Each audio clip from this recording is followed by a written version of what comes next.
Shalom प्रियजन हो, अनुग्रह प्रार्थना सहभागितेच्या आजच्या या ऑनलाईन उपासनेमध्ये आपल्या सगळ्यांचं मनपूर्वक स्वागत आणि उद्या होणाऱ्या भारताच्या प्रजासत्ताक दिनाच्या हार्दिक शुभेच्छा. चला उपासनेला सुरुवात करूया, प्रभूला प्रार्थना करूया. परमदयाळू परमेश्वरा, सर्व मान महिमा गौरव तुला देत तुझं नाव उंचावत आम्ही तुझ्या सानिध्यामध्ये येतो.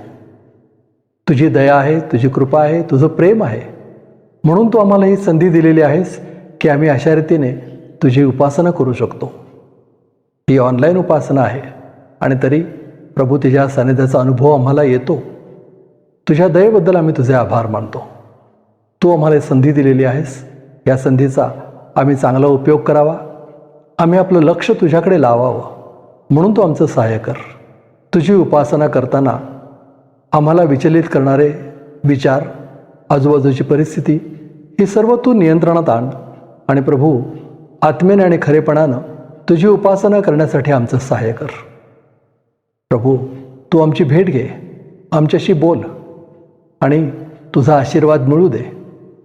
तो आशीर्वाद आम्ही इतरांना द्यावा, म्हणून तू आमचं सहाय्य कर. या उपासनेचं नेतृत्व तू कर. प्रार्थना येशू आमचा तारणारा त्याच्या नावानं करतो, म्हणून तू ऐक. आमेन. चला तर प्रियजन हो, प्रभूची उपकार स्तुती करूया. आज पुण्याहून मिसेस पद्माताई डेव्हिड अगमकर प्रभूची गाणी गाण्यामध्ये आपलं पुढारीपण करतायत. त्या 2 हिंदी गाणी सादर करतायत. नवीन गाणी असतील कदाचित, परंतु गाण्यांचे शब्द आपण पाहणारच आहोत. ते वाचताना, ते बरोबर गाताना आपण प्रभूची स्तुती करूया.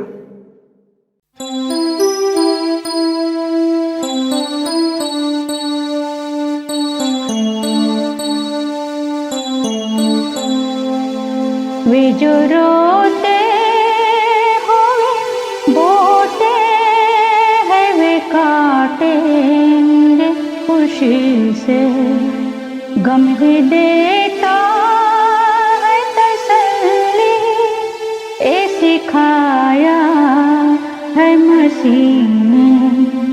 वे जो रोते हुए बोते हैं वे काटेंगे खुशी से, गर रुलाते है तुझे रात तो घबराना नहीं. गर रुलाते है तुझे रात तो घबराना नहीं. आती है भोर सुहानी तेरी खुशियों से भरी. आती है भोर सुहानी तेरी खुशियों से भरी. वे जो रोते हुए बोते हैं वे काटेंगे खुशी से. आंसुओं को तेरी रखता है हिफाजत से खुदा. आंसुओं को तेरी रखता है हिफाजत से खुदा. तेरी हर आह को मुझे कभी भूलेगा नहीं. तेरी हर कभी भूलेगा नहीं. वे जो रोते हुए बोते हैं वे काटेंगे खुशी से. इस जमाने की परेशानियाँ बस कुछ दिन के, इस जमाने की परेशानियाँ बस कुछ दिन के. शादमानी में खुदा के जिक्र इनका है नहीं. शादमानी में खुदा के जिक्र इनका है नहीं. वे जो रोते हुए बोते हैं वे काटेंगे खुशी से, गम ही देता है तसल्ली, ये सिखाया है मसीह ने।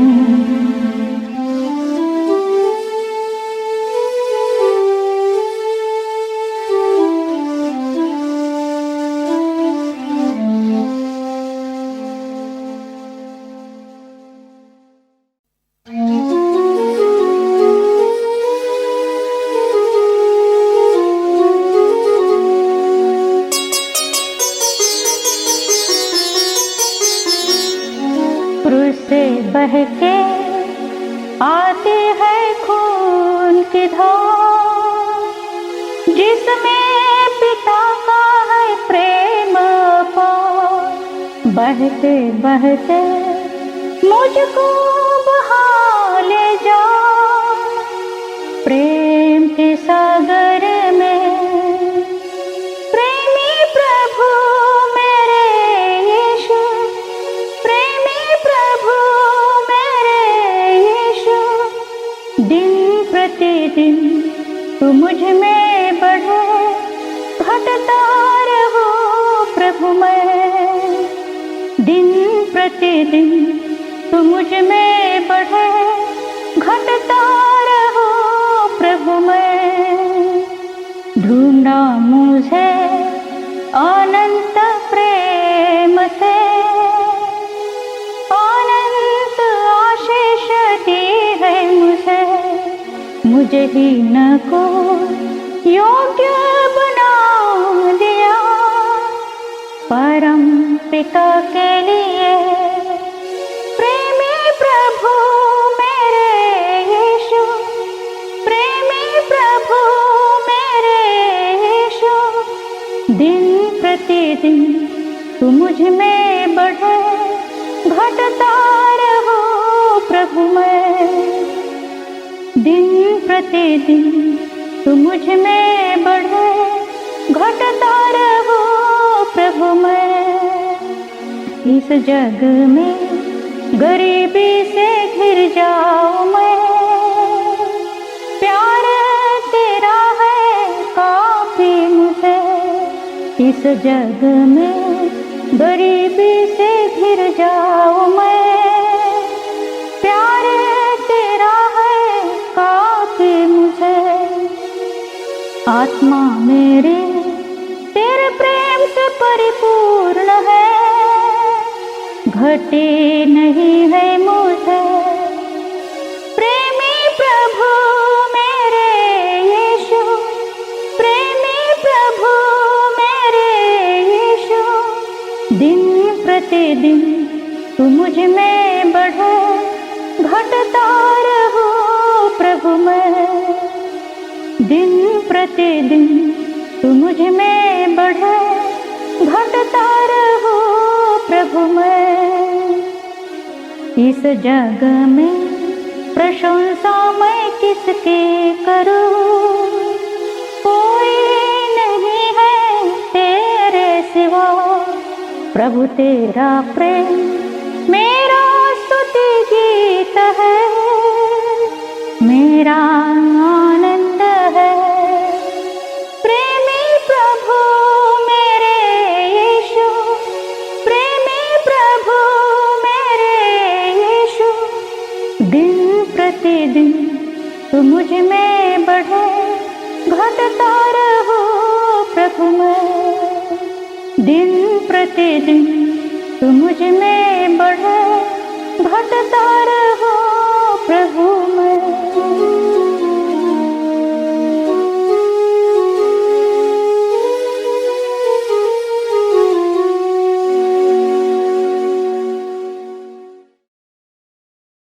पद्माताई, प्रभूची स्तुती गाण्यामध्ये तुम्ही आमचं पुढारीपण केलं, ही सुंदर गाणी सादर केलीत, तुमचे मनपूर्वक आभार. आता वेळ झाली आहे प्रभूचं वचन वाचण्याची. पुण्याहूनच मिसेस आशा जसवंत सिंग या प्रभूचं वचन वाचण्यामध्ये आपलं पुढारीपण करतायत.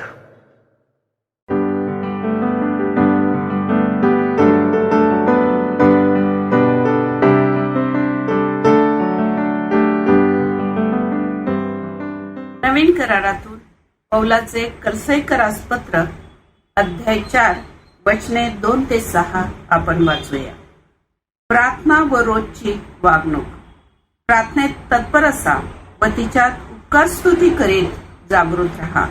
आणखी आम्हासाठी ही प्रार्थना करा अशी की ख्रिस्ताच्या ज्या रहस्यामुळे मी बंधनातही आहे ते सांगावयास देवाने आम्हासाठी वचनाकरिता दार उघडावे, यासाठी की जसे मला बोलले पाहिजे तसे बोलून मी ते रहस्य प्रगट करावे. बाहेरच्या लोकांबरोबर सुज्ञतेने वागा, संधी साधून घ्या. तुमचे बोलणे सर्वदा कृपायुक्त, मिठाने रुचकर केल्यासारखे असावे, म्हणजे प्रत्येकाला कसे कसे उत्तर द्यावयाचे हे तुम्ही समजावे. देवबाप वाचलेले पवित्र वचन आपल्यासाठी आशीर्वादाचे करो. त्याच्या नावाला मान, महिमा, गौरव आता आणि सदा सर्व काळ असो. आमेन.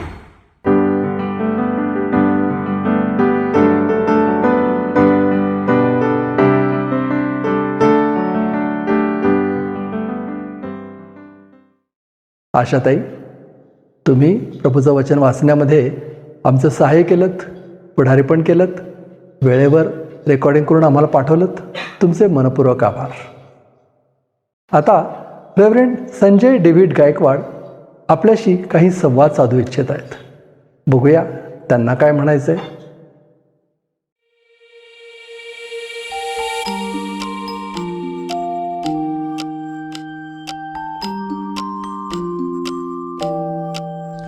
शालोम. कसे आहात आपण सर्व? मागच्या रविवारची भक्ती आपल्यासाठी आशीर्वादित झाली आहे असा माझा विश्वास आहे. मागच्या रविवारी एक जुना संदेशच आपण वापरला, कारण पीटरलाही बरं नव्हतं, मलाही बरं नव्हतं. अद्यापही आम्हा दोघांना पूर्ण बरं नाही आहे, परंतु आमच्या अशक्तपणामध्ये प्रभू आमचा उपयोग करून घेत आहे. त्याबद्दल आम्ही प्रभूला धन्यवाद देतो. फार सुंदर फीडबॅक मागच्या रविवारच्या भक्तीचा मिळाला. आपल्यापैकी काही जणांनी आपल्या प्रतिक्रिया आम्हाला पाठवल्या, त्याबद्दल आम्ही मनापासून आपले आभारी आहोत.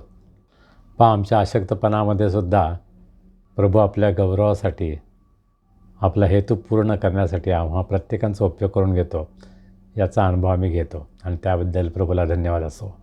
मागच्या रविवारच्या भक्तीमध्ये सुलभा त्रिभुवन कल्याणमध्ये आहेत, त्यांनी शास्त्रवाचन केलं आणि इंग्रजीमध्ये ब्रदर सतीश साळवे यांनी शास्त्रवाचन केलं. प्रीती, पीटर, शर्ली, सॅमसन यांनी सुंदर गीतांमध्ये आमचं पुढारी पण केलं. त्याबद्दल या सर्वांचा मी अतिशय आभारी आहे. 26 जानेवारीला आपण आपल्या देशाचा प्रजासत्ताक दिन साजरा करतो.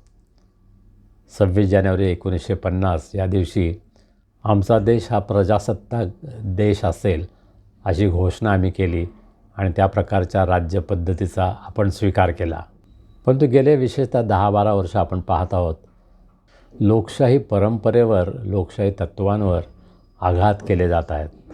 मग ते संसद असेल, निवडणूक असेल, आमची न्यायव्यवस्था असेल, प्रसारमाध्यमं असतील, या सर्व माध्यमांवर हल्ले केले जात आहेत, हे आपल्याला पाहायला मिळतं आणि हे पाहून मन अतिशय दुःखी होतं.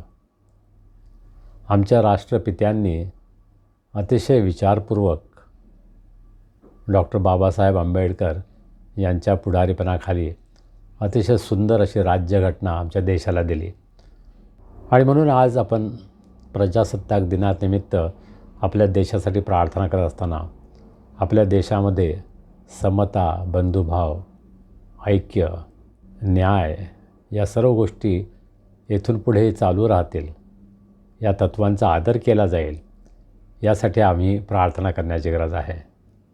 अनेक ठिकाणी अल्पसंख्याकांवर हल्ले केले जात आहेत आणि तीसुद्धा फारच काळजी करण्यासारखी गोष्ट आहे आणि म्हणून आम्ही आमच्या देशासाठी प्रार्थना करत असताना या देशामध्ये शांती, सुबत्ता नांदावी यासाठी तर आपण प्रार्थना करूयाच, परंतु खरा न्याय सर्वांना मिळावा, विशेषतः जे शोषित आहेत, पीडित आहेत, त्यांच्यावर अन्याय होणार नाही, यासाठी आपण आज प्रार्थना करण्याची गरज आहे. हा प्रजासत्ताक दिन आपल्या सर्वांना अतिशय आनंदाचा, आशीर्वादाचा जावो. परमेश्वर आमच्या देशाचं संरक्षण करो, आमच्या देशावर आशीर्वाद पाठवो. आमच्या देशामध्ये प्रभू येशू ख्रिस्ताचं नाव सदैव उंच केलं जावं, यासाठी माझ्या मनपूर्वक प्रार्थना आणि शुभेच्छा. देवबाप आम्हा सर्वांना आशीर्वादित करो. प्रियजनो, आता वेळ झाली आहे दानार्पणाची. पाया हा मंडळीचा आपल्या परिचयाचं गीत आहे. आपण ते गाऊया आणि आपलं दान प्रभूच्या चरणी आणूया.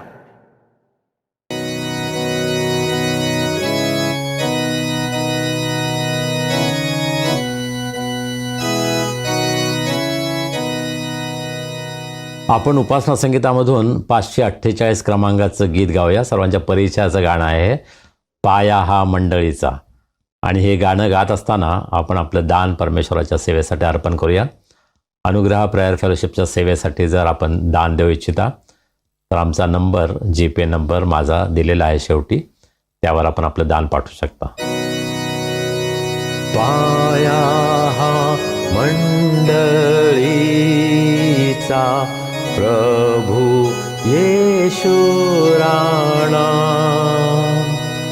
उद्धव होतीयेचा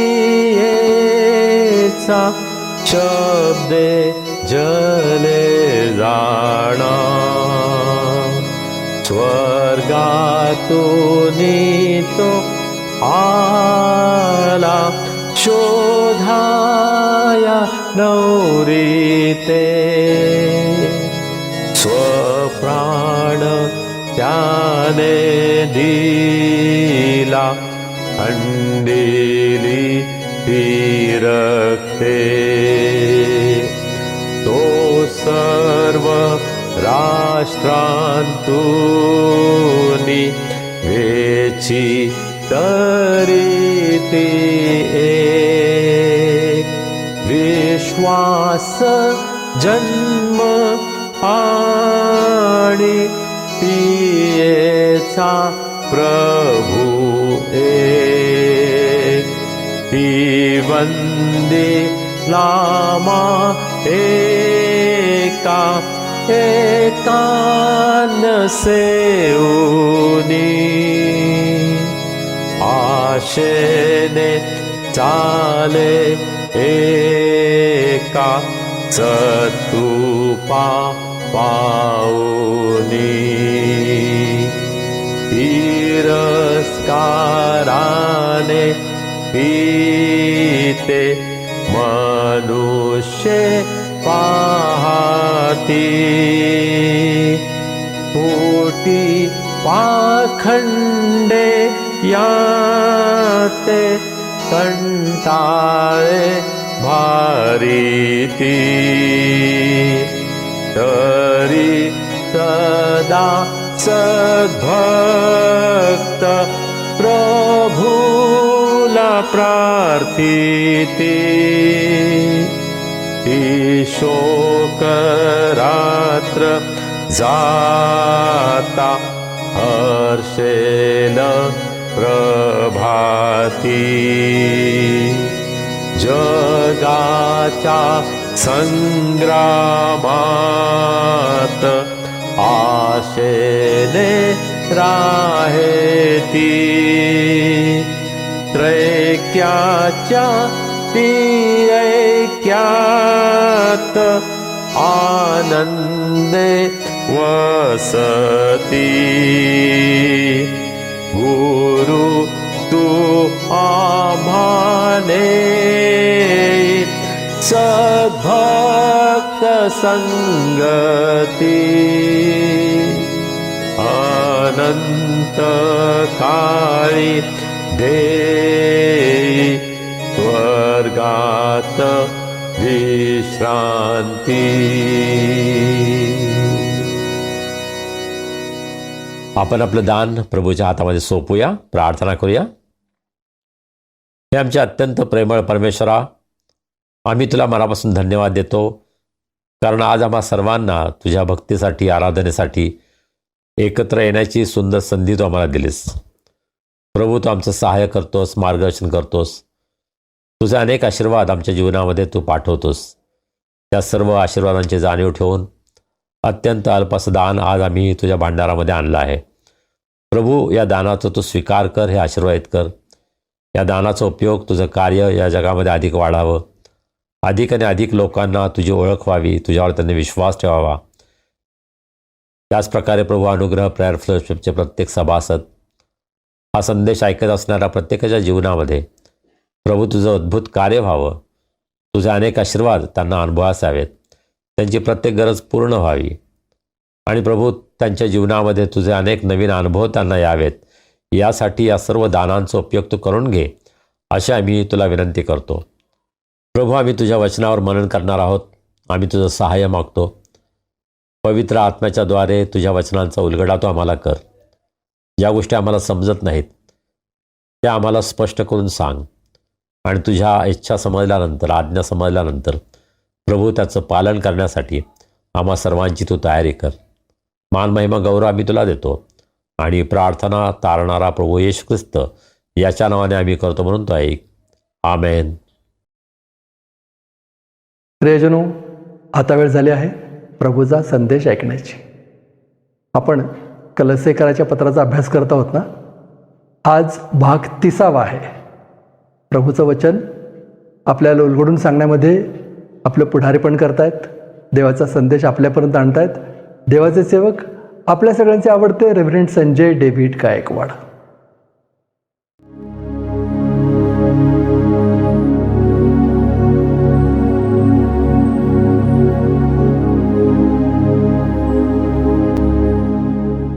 शालोम.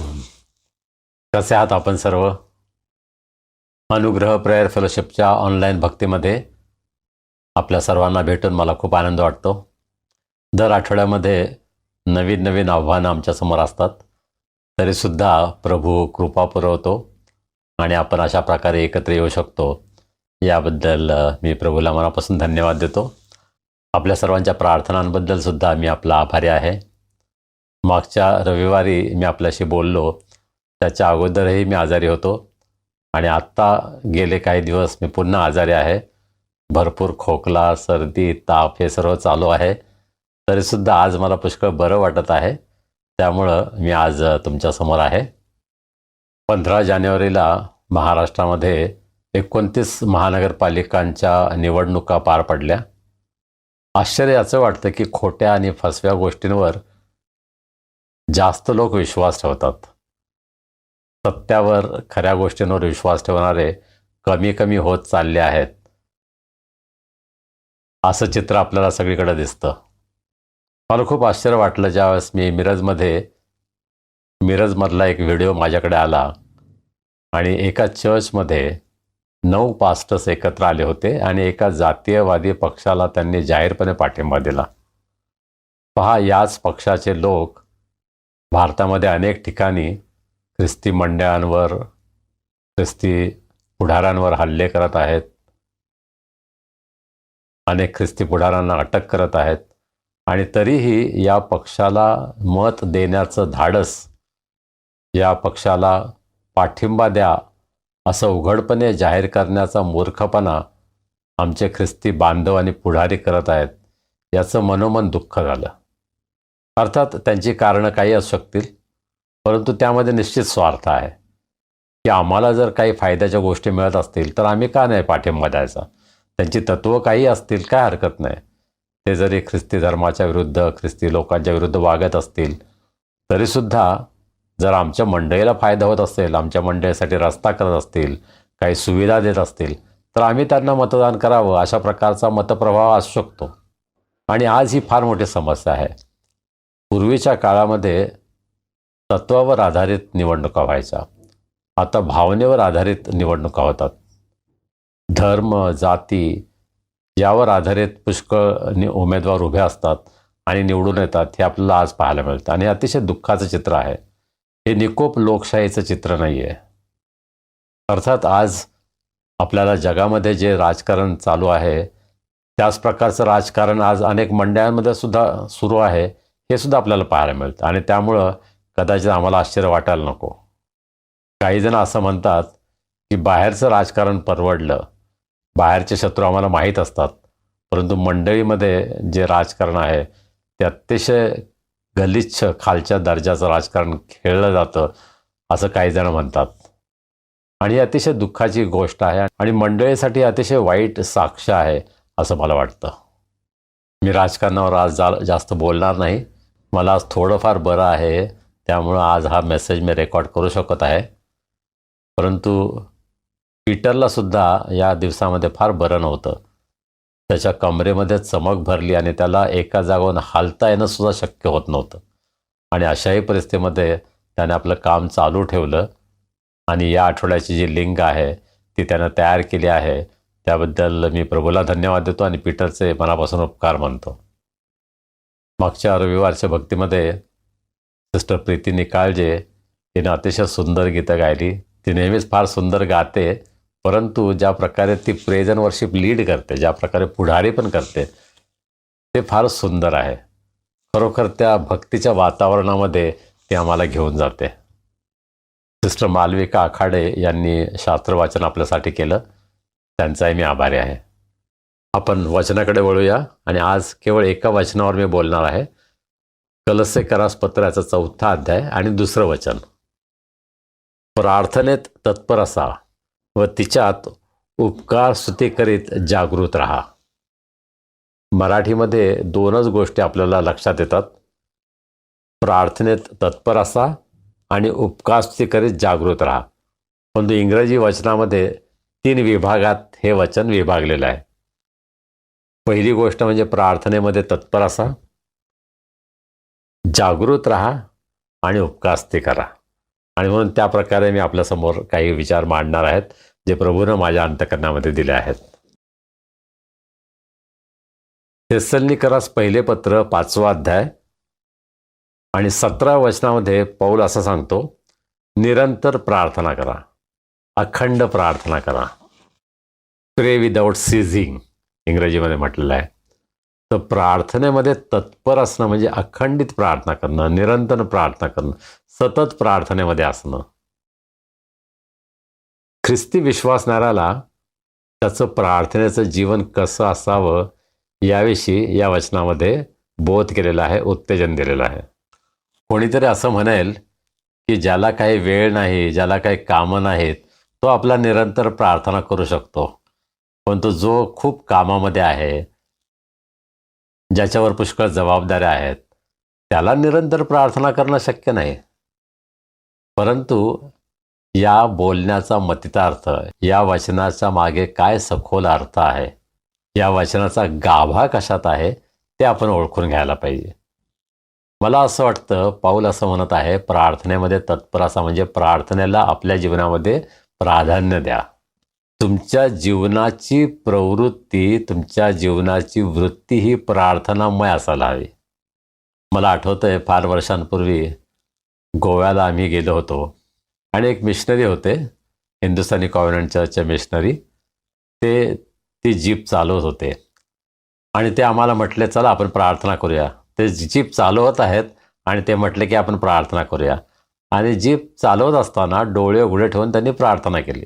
माझ्या जीवनामध्ये, मी फार तरुण होतो त्यावेळेस, 18-19 वर्षाचा होतो, त्यावेळेस मी पहिल्यांदा हा प्रसंग अनुभवला की डोळे उघडे ठेवून सुद्धा तुम्ही प्रार्थना करू शकता.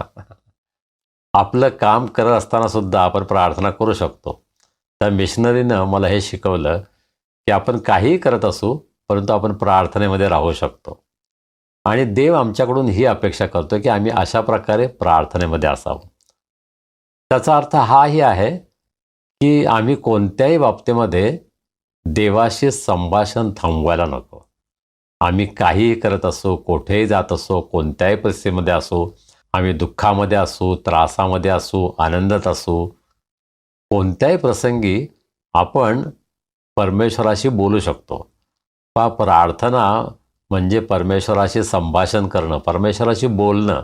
ही गोष्ट एकदा आपल्या लक्षात आली की मग प्रार्थनेवरचे जे मानवनिर्मित बंधनं आपण घातलेली आहेत, ती बंधनं नष्ट होतील. प्रार्थना करायची म्हणजे गुडघेच टेकायला पाहिजेत, प्रार्थना करायची म्हणजे हातच जोडायला पाहिजेत, प्रार्थना करणं म्हणजे डोळे बंदच असायला हवेत, याची आवश्यकता नाही. मात्र मला त्याच वेळेस हे स्पष्ट करू द्या होय, प्रार्थनेमध्ये आपण डोळे बंद करायलाच हवेत, जर आपण चर्चमध्ये असू, घरामध्ये असू. जर शक्य असेल तर गुडघे टेकायलाच हवेत. आणि जर आपल्याला हवं तर आपण हातसुद्धा जोडणं आवश्यक आहे. या तिन्ही गोष्टी अत्यंत आवश्यक आहेत. पण त्याचा अर्थ या गोष्टी जर करता आल्या नाहीत तर प्रार्थना करता येणार नाही असं नाही. काही प्रसंग असे असतात की तातडीच्या प्रार्थनेची आवश्यकता असते. तुम्ही प्रवास करत आहात, तुम्ही काहीतरी करत आहात आणि अचानक तुम्हाला काहीतरी निरोप मिळाला की तुम्हाला अमुक एखाद्या व्यक्तीसाठी जे अतिशय आजारी आहे, सिरियस आहे, आणि ती यासाठी तुम्हाला प्रार्थना करायला हवी. तुम्ही ज्या ठिकाणी आहात, जसे आहात तसे तुम्ही प्रार्थना करू शकता. आणि अशा प्रकारे आपलं संपूर्ण जीवन प्रार्थनामय करणं हे मला असं वाटतं आवश्यक आहे. प्रार्थनेमध्ये तत्पर असा याचा अर्थ जीवनाच्या प्रत्येक क्षणाला, प्रत्येक भागाला प्रार्थनेला आम्ही प्राधान्य द्यावं ही अपेक्षा परमेश्वर आपल्याकडून करतो. पुष्कळदा आपण हे ऐकलं असेल, सर्व काही झालं, आता शेवट फक्त प्रार्थना. म्हणजे सर्व प्रयत्न करायचे आणि मग नंतर चला आता काहीच होत नाही म्हणून प्रार्थनेकडे यायचं.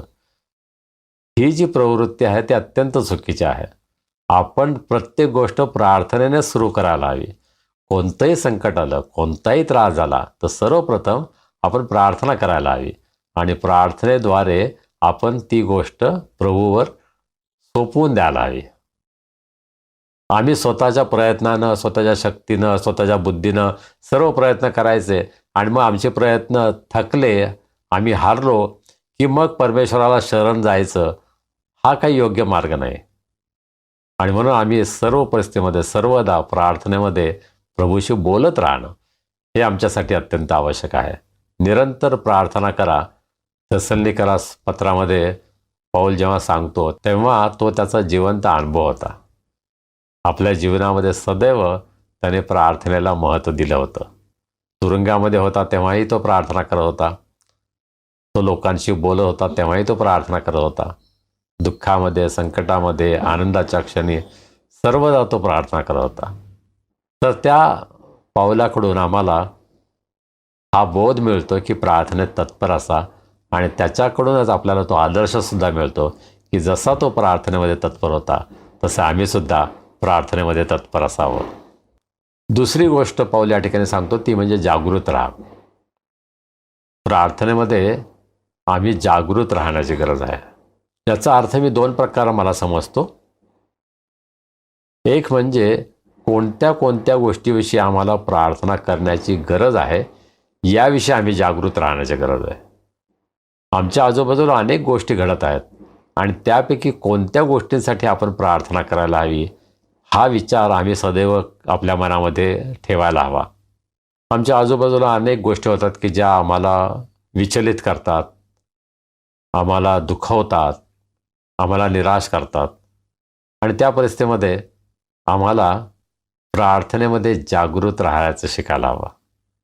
होय, मानवी बुद्धीनं अनेक गोष्टी निराश करणाऱ्या असल्या तरी देवासाठी कोणतीही गोष्ट कठीण किंवा अशक्य नाही.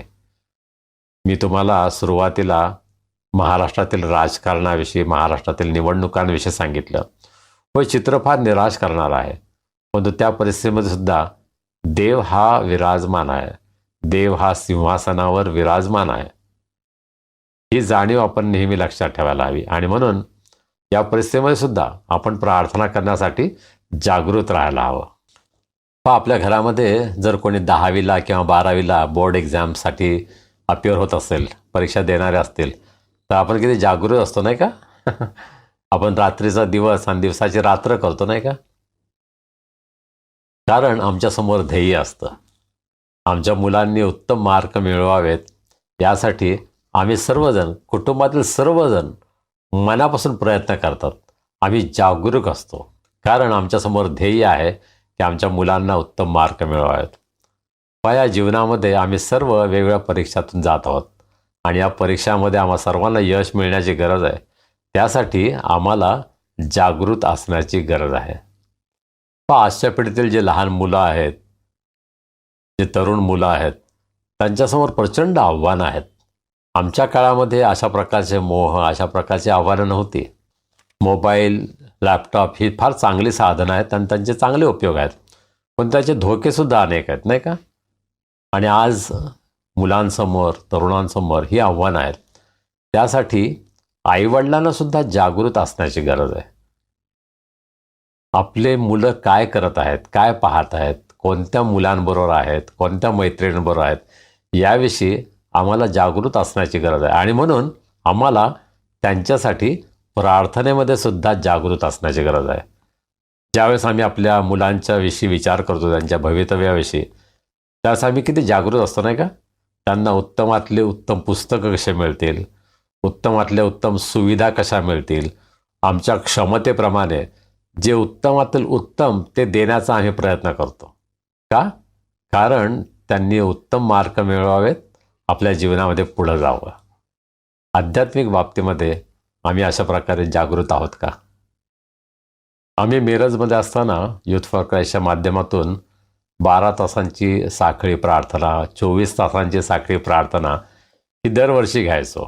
साधारण ऑक्टोबर महिन्यामध्ये संपूर्ण भारतभर युथ फॉर क्राईस्टच्याद्वारे प्रार्थना साखळी आयोजित केली जायची आणि ही आंतरराष्ट्रीय साखळी प्रार्थनेचा एक भाग असायची. आणि मग मिरज भागामध्ये आम्हाला ती जबाबदारी दिली जायची की आम्ही 12 तास किंवा 24 तास साखळी प्रार्थना भरवावी. आणि आम्ही जर 12 तासांची असेल तर मग संध्याकाळी 6 वाजल्यापासून सकाळी 6 पर्यंत, तर 24 तासाची असेल तर संध्याकाळी 6 पासून दुसऱ्या दिवशी संध्याकाळी 6 पर्यंत अशा प्रकारे ही साखळी प्रार्थना आम्ही आयोजित करायचो. त्यासाठी आम्ही एक टाईम टेबल तयार करायचो आणि अनेक लोकांचा सहभाग असायचा. परंतु संपूर्ण वेळ राहणारे असे अगदी काही मोजके लोक असायचे जे बहुतांश काळ त्या ठिकाणी राहायचे. माझ्याबरोबर मला आठवतं त्या काळामध्ये doctor Shirish Pargaonkar, doctor Moses Engti, doctor James Tiwade, brother David Salve, brother John Sanandam, doctor Kamalakar Patole, doctor Pramod Shinde, अशी काही मोजकी मित्रमंडळी होती जी बहुतेक काळ माझ्याबरोबर या साखळी प्रार्थनेमध्ये राहायचे. अर्थात पुष्कळ लोक भाग घ्यायचे. कोणी 1 तास देत होतं, कोणी 2 तास, कोणी 3 तास, कोणी 4 तास, कोणी 5 तास, अशा प्रकारे बराच वेळ अनेक जण यायचे. आणि हा संपूर्ण काळ प्रार्थना चालू ठेवणं हे मोठं आव्हान, ही मोठी जबाबदारी आमच्यावर असायची. आणि त्या दृष्टिकोनातून आम्ही फार सुंदर तयारी करायचो आणि फार सुंदर प्रतिसाद मिरजमध्ये या साखळी प्रार्थनेला आम्हाला मिळायचा. आणि मी प्रभूला खरोखर धन्यवाद देतो की मला त्यामधून पुष्कळ शिकायला मिळालं. फार मोठा आशीर्वाद मला स्वतःला मिळाला त्यामधून. आज किती मंडळांमध्ये साखळी प्रार्थना होते. मला माहीत आहे काही मंडळांमध्ये नियमितपणे ऑल नाईट प्रेयर, संपूर्ण रात्रभर प्रार्थना चालते. कधीकधी काही मंडळं प्रार्थना सभा आयोजित करतात, परंतु ती प्रार्थना सभा म्हणजे एक सर्वसाधारण भक्तीप्रमाणेच असते. त्यामध्ये गाणे असतात, शास्त्रवाचन असतं, संदेश असतो आणि प्रार्थना असते. परंतु केवळ प्रार्थना करणं, प्रार्थनेला महत्त्व देणं, प्रार्थनेला प्राधान्य देणं हे अनेकदा होत नाही. प्रार्थनेमध्ये जागृत असणं म्हणजे काय याचा अनुभव आम्ही घेण्याची गरज आहे. आपण अशा प्रकारे प्रार्थनेमध्ये जागृत राहणं याचा अनुभव घेतला आहे का? तुमचे अनुभव जरूर मला कळवा आणि आम्हाला आनंद वाटेल प्रार्थनेसंबंधी तुमचे विचार ऐकायला. तिसरी गोष्ट पाऊल या ठिकाणी सांगत आहेत ते म्हणजे उपकास्ती करणं, तिच्यात उपकास्ती करीत. थेसलोनिकरास पहिले पत्राच्या 5व्या अध्यायामध्ये पुन्हा एकदा आपण पाहतो, पाऊल असं म्हणतो, सर्व स्थितीत उपकारस्तुती करा, कारण तुम्हाविषयी ख्रिस्त येशूमध्ये देवाची इच्छा हीच आहे. देवाची इच्छा आपल्याला जर जाणून घ्यायचं असेल तर देवाची इच्छा ही आहे की आम्ही सर्व स्थितीत परमेश्वराची उपकारस्तुती करायला हवी. पण आम्हाला चॉईस नाही आहे. जर शक्य असेल तर उपकारस्तुती करा, जर वेळ असेल तर उपकारस्तुती करा, काहीतरी चांगलं झालं तरच उपकारस्तुती करा.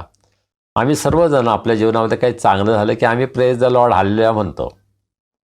प्रभू आपल्यामध्ये आहे, प्रेज द लॉर्ड. प्रभू आपल्या प्रार्थनांना उत्तर देत आहे, प्रेज द लॉर्ड. प्रभू आम्हाला आरोग्य देत आहे, प्रेज द लॉर्ड. प्रभू आमच्या सर्व गरजा पुरवत आहे, प्रेज द लॉर्ड. हे आपण ऐकलेलं नाही का? परंतु अमुक व्यक्ती एखाद्या संकटातून जात आहे प्रेज द लॉर्ड, त्या परिस्थितीमध्ये सुद्धा परमेश्वराची स्तुती करणं हे आम्हाला शक्य आहे का? आणि पौलानं स्वतःच्या जीवनामधून हे उत्तम उदाहरण आमच्यासमोर ठेवलं आहे. फिलिप्पीकरास पत्रामध्ये तो म्हणतो 4 अध्यायाच्या 4 वचनामध्ये, प्रभूमध्ये सर्वदा आनंद करा. पुन्हा म्हणेन आनंद करा. Rejoice in the Lord always, again I say rejoice. हे गाणं आपण फार चांगलं म्हणतो, परंतु आपल्या जीवनामध्ये आम्ही त्याचा अनुभव घेतला आहे का? आम्ही सर्वदा प्रभूमध्ये आनंद करतो. ज्यावेळेस आम्ही आजारी असतो, ज्यावेळेस आम्ही संकटात असतो, त्रासात असतो, ज्यावेळेस आमच्यावर अन्याय होतो, ज्यावेळेस कोणीतरी आम्हाला दुःखावतं, त्यावेळेस आम्ही प्रभूमध्ये आनंद करायला शिकलो आहोत का? मला माहीत आहे की हे बोलणं फार सोपं आहे, परंतु प्रत्यक्षात त्या प्रकारे वर्तन करणं हे फार कठीण आहे. परंतु ते आव्हान आमच्यासमोर आहे. मग पौलानं जेव्हा हे पत्र लिहिलं, फिलिप्पीकरास पत्र, ज्याचा मुख्य विषय आनंद आहे, परंतु त्याने हे पत्र कुठून लिहिलं? तुरुंगामधून. तो तुरुंगामध्ये होता, जोखडामध्ये होता, बंधनामध्ये होता, त्रासामध्ये होता, वेदनेमध्ये होता, परंतु त्याही परिस्थितीमध्ये तो आनंद करतो आणि आम्हाला सांगतो की प्रभूमध्ये सर्वदा आनंद करा. परमेश्वराची ही इच्छा आहे की आम्ही सर्वदा आनंद करावा. आणि ज्यावेळेस आम्ही आनंद असतो त्यावेळेस आम्ही परमेश्वराची स्तुती करू शकतो, नाही का? किंवा जर आपण परमेश्वराची स्तुती करतो तर आम्हाला निश्चितच आनंद असेल. तर ह्या दोन्ही गोष्टी एकमेकांशी जोडलेल्या आहेत. आम्ही सर्वदा आनंदित आहोत म्हणून आपण परमेश्वराची स्तुती करतो. आम्ही सर्वदा परमेश्वराची स्तुती करतो, त्यामुळे प्रभूचा आनंद आमच्यामध्ये आहे. आणि या अनुभवामध्ये आम्ही पुढं जावं ही देवाची इच्छा आहे. प्रार्थनेसंबंधी अनेक विचार आपण इथून पुढे पाहणार आहोत, परंतु आज अगदी थोडक्यामध्ये एकाच वचनावर आपण भर दिलेला आहे आणि 3 गोष्टी आपण पाहिल्या. प्रार्थनेमध्ये तत्पर असणं, प्रार्थनेमध्ये जागृत असणं आणि प्रार्थनेमध्ये उपकास्तुती करणं. आमच्या जीवनामध्ये या 3 गोष्टी जगाला दिसतात का, हा प्रश्न आपण स्वतःला विचारायला हवा. पहा, प्रार्थनेमध्ये आपण उपकास्तुती करायला हवी हे आम्हा सर्वांना समजतं. ते समजण्यामध्ये आम्हाला कुणाला काही प्रॉब्लेम नाही का, अडचण नाही आहे. परंतु आमच्या प्रार्थनेमध्ये उपकार स्तुतीला किती स्थान आहे, किती जागा आहे, याचं एकदा आपण परीक्षण करायला पाहिजे. आपण तपासून पाहायला पाहिजे. जर मी 10 मिनटं प्रार्थना करतो तर त्या 10 मिनिटांमध्ये किती वेळ मी परमेश्वराच्या स्तुतीसाठी देतो, किती वेळ मी माझ्या मागण्यांसाठी देतो, किती वेळ मी माझ्या गरजा देवासमोर मांडण्यासाठी देतो. अर्थात माझ्या वैयक्तिक गरजा नाही, मंडळीच्या गरजा, जगाच्या गरजा, जगातील वेगवेगळ्या लोकांच्या गरजा, या सगळ्या गरजांसाठी आपण देवाजवळ मध्यस्थी करतो, हे ठीक आहे. परंतु एकंदर प्रार्थनेच्या वेळेचा जर विचार केला तर त्या 10 मिनिटामध्ये आम्ही 2 मिनटं तरी खरोखर परमेश्वराची स्तुती करतो का? मी हे एक्सपेरिमेंट करून पाहिलेलं आहे. अनेक ठिकाणी मी लोकांना सांगतो की चला आपण फक्त परमेश्वराची स्तुती करायची, आपण काहीही मागायचं नाही. आणि लोक सुरू करतात, प्रभू आम्ही तुला धन्यवाद देतो, तुझी स्तुती करतो, तुझे उपकार मानतो. आणि थोडा वेळ गेला की लगेच तू आमच्यावर आशीर्वाद पाठव, तू आम्हाला मार्गदर्शन कर, तू आमचं सहाय्य कर, ह्याच्यावर आशीर्वाद पाठव, त्याच्यावर आशीर्वाद पाठव. अशा प्रकारे आमच्या प्रार्थनेचं स्वरूप बदलून जातं. उपकास्तुतीच्या ऐवजी आमची शॉपिंग लिस्ट सुरू होते. आम्हाला हे दे, आम्हाला ते दे, आमचं हे मान्य कर, आमचं ते मान्य कर, याच्यावर आशीर्वाद पाठव, त्याच्यावर आशीर्वाद पाठव. अशा प्रकारे आमचा प्रार्थनेचा वेळ आहे तो जास्तीत जास्त वेळ आम्ही मागण्यामध्ये घालवतो. देवापासून आपण मागत राहतो. मागणं हे चांगलं आहे, आपण देवाला मागायलाच हवं, हक्कानं मागायला हवं, परंतु आम्ही देवाला द्यायलाच शिकायला हवं. पण देवाला देणं म्हणजे फक्त दान देणं नाही, तर आपल्या प्रार्थनेमध्ये सुद्धा आपण स्तुती आणि आराधना देवाला देतो. मंडळीमध्ये किती वेळ खरोखर आपण परमेश्वराला स्तुती आराधना देतो. आता अनेक चर्चेसमध्ये पेंटिकॉस्टल चर्चचं पाहून स्तुती आराधना, प्रेज अँड वर्शिप सुरू झाले. पण त्याच्यामध्ये सुद्धा ती गाणी जी असतात ती खरोखर परमेश्वराच्या स्तुती आराधनेची असतात की काहीतरी गाणं गायचं म्हणून गायलं जातात, हा एक मोठा प्रश्न आहे. माझ्या ऑब्झर्वेशनप्रमाणे मी जे काही पाहिलेलं आहे, मला हे सुद्धा आढळतं की पुष्कळदा जे गाणारे आहेत त्यांनाच प्रभूची ओळख नसते. ते प्रभूची स्तुती आराधना कशी करणार? हो, ते गीतं गाऊ शकतात, ते चांगली करमणूक करू शकतात, फार आनंदामध्ये वेळ घालवू शकतात, परंतु परमेश्वराची स्तुती आराधना हे त्याला ओळखणारे, त्याला समर्पित असलेले लोकच करू शकतात. ज्यांना प्रभूची ओळख नाही ते प्रभूची स्तुती आराधना कशी करणार? सर्वप्रथम त्यांनी आपलं जीवन प्रभूला समर्पित करण्याची गरज आहे. आणि म्हणून आमच्या प्रार्थनेमध्ये आम्ही परमेश्वराची स्तुती जर करणार आहोत तर आम्हाला त्याची ओळख असणं आवश्यक आहे. आम्हाला त्याचं ज्ञान असणं, आमचं समर्पण त्याला असणं हे सुद्धा महत्त्वाचं आहे. प्रार्थनेमध्ये तत्पर असणं, प्रार्थनेमध्ये सावध असणं, जागृत असणं, प्रार्थनेमध्ये उपकास्ती करणं, प्रार्थनेचे हे अत्यंत महत्त्वाचे असे भाग आज आपण पाहिले. आपल्या जीवनामध्ये या गोष्टी आहेत का? आम्ही ते करत आहोत का? याविषयी आपण स्वतःला विचारूया. देवबाप आम्हा सर्वांना आशीर्वादित करो. आमेन. प्रार्थना करूया. अत्यंत प्रेमळ परमेश्वरा, आम्ही तुझे मनापासून उपकार मानतो. तुझ्या पायाजवळ बसून तुझी स्तुती आराधना करण्यासाठी, तुझं वचन ऐकण्यासाठी, तुझ्या वचनावर मनन करण्यासाठी तुझी कृपा तू आम्हाला पुरवलीस. प्रभू, खरोखर तू किती चांगला आहेस, तू प्रेमळ आहेस, तू दयाळू आहेस.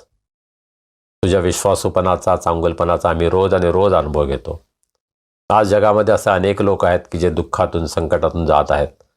प्रभू, आम्ही त्यांना तुझ्या दयासनासमोर उंच करतो. तू दया कर, कृपा कर, त्यांना स्पर्श कर, आरोग्य दे. तुझी शांती, तुझा आनंद त्यांना तू दे. विशेषतः इराण देशासाठी आम्ही प्रार्थना करतो. त्या ठिकाणी अनेक ख्रिस्ती लोकांचा केवळ छळच होत नाही, परंतु त्यांची हत्या करण्यात येत आहे. प्रभू, तू दया कर, कृपा कर. या भयंकर नरसंहारापासून या सर्व लोकांचं संरक्षण कर. त्यांना तू सुरक्षित ठेव. ज्यांचे वाढदिवस आहेत, विवाहाचे वर्धापन दिन आहेत, त्या आमच्या प्रियजनांबद्दल आम्ही तुला धन्यवाद देतो, तुझी स्तुती करतो, तुझे उपकार मानतो.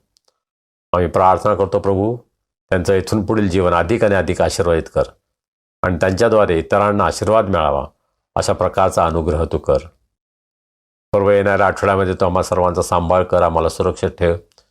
तुझी स्तुती आराधना करण्यासाठी, तुझं वचन ऐकण्यासाठी प्रभू तू आम्हा सर्वांना एकत्र आण. तारणारा प्रभू येशू ख्रिस्त याच्या नावाने आम्ही ही प्रार्थना करतो म्हणून तो ऐक. आमेन. प्रभूनं शिकवलेली प्रार्थना करूया. हे आमच्या स्वर्गातील बापा, तुझे नाम पवित्र मानले जाओ, तुझे राज्य येऊ, जसे स्वर्गात तसे पृथ्वीवरही तुझ्या इच्छेप्रमाणे हो. आमची रोजची भाकर आज आम्हास दे. जसे आम्ही आपल्या अपराधांची क्षमा करतो तशी तू आम्हाला आमच्या अपराधांची क्षमा कर. आणि आम्हास परीक्षा नकोस, तर आम्हास वाईटापासून सोडव. कारण की राज्य, सामर्थ्य आणि गौरव ही सर्व काळ तुझीच आहेत. आमेन. आणि आता देवबापाची प्रीती, प्रभू येशू ख्रिस्ताची कृपा, पवित्र आत्म्याची सहभागिता, शांती, आनंद आणि आरोग्य आम्हा सर्वांसह आमच्या प्रियजनांबरोबर, देवाच्या सर्व लोकांबरोबर आता आणि सदा सर्व काळ असो. आमेन.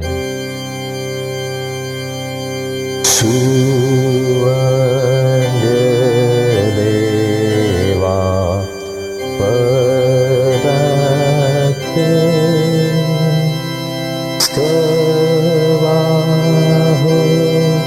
त्याला खाली तो बाप पुत्र आत्माजा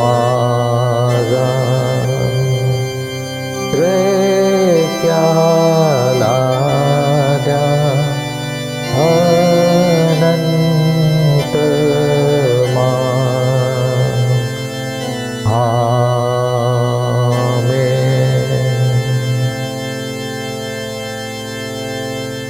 शालोम. काय प्रियजन हो, प्रभूनं आशीर्वाद दिला. आजची उपासना आवडली. प्रियजन हो, मी विशेष रीतीनं प्रभूची उपकार स्तुती करतो, कारण त्यानं मला आज ही उपासना सादर करण्यासाठी, त्याचं संकलन करण्यासाठी सहाय्य केलं, शक्ती दिली. खरं तर गेल्या 10 दिवसांपासून कमरेमध्ये जीवघेणी चमक आलेली आहे आणि खूप वेदना होत आहेत. खरं तर दुखणं 1-2 दिवसात हे बरं व्हायला हवं, परंतु अजूनही मला बरं वाटत नाही. मला सरळ उभं देखील राहता येत नाही. परंतु प्रभूनं आज सहाय्य केलं. उपासना चालवण्यामध्ये, उपासनेचं संकलन करण्यामध्ये देवानं सहाय्य केलं. त्याची उपकारस्तुती असो. प्रियजनो, तुमची साक्ष असेल आम्हाला जरूर पाठवा. आपण सर्वजण मिळून प्रभूची स्तुती करूया. चला आता भेटूया पुढील रविवारी. तोपर्यंत शालोम.